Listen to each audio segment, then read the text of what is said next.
I made an effort to reconstruct my life to be based around those two pillars.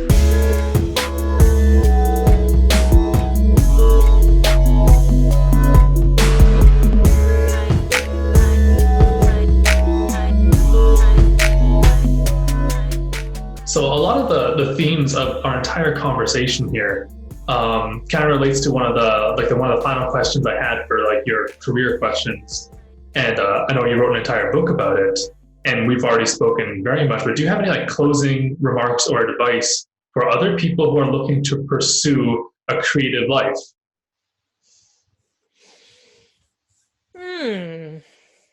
That's rather a broad question. It is. Well, I think in general,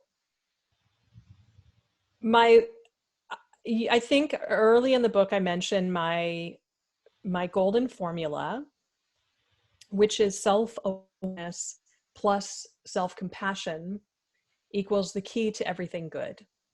Mm. And the older I get, the more I really believe that. And so what that really boils down to is the self-awareness piece is becoming more and more cognizant and sensitive to, what's working, what's not working, what do you want, what do you not want, just more and more aware of who you are in the world and in your life. And if you want to live a creative life, what does that mean to you? I had a massive kind of experience back in 2010, close to 10 years ago now, where the universe kind of walloped me upside the head. And I realized that the way my life was at the time was not the way that I wanted my life to be. And I had to do a lot of soul searching to figure out, well, how do I want my life to be? Mm-hmm. And I realized that I was not living a creative life at the time. I was a professional artist, but I wasn't making any art. And that needed to change. Mm-hmm. And I spent a few months really going deep and figuring out what are kind of my pillars of happiness. And I realized for me, my pillars of happiness, in addition to my family and my friends, my relationships, are being engaged in creativity. And a lot of ways that I engage with my creativity.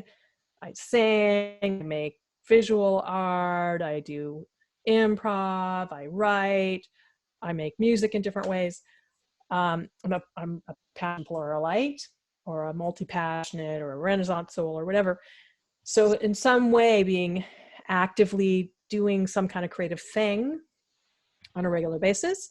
And then 2, the other pillar is making a difference in some way. So I made an effort to reconstruct my life to be based around those 2 pillars.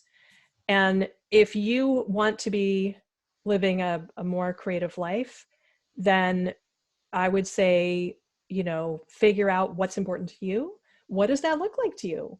That's the self-awareness piece. And then the self-compassion piece. Self-compassion, here's another book for you. Dr. Kristen Neff wrote, she's the world's foremost authority, researcher on self-compassion. And she wrote a book called Self-Compassion, very creatively titled. And self-compassion is based on 3 pieces. It is first mindfulness.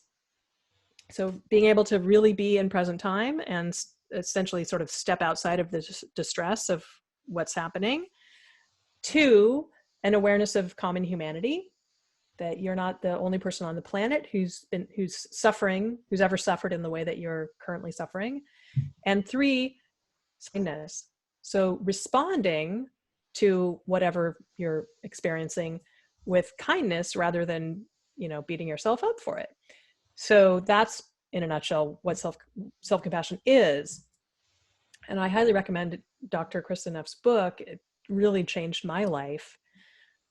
So those two things, the self-awareness piece and the self-compassion piece, are really the key to everything good.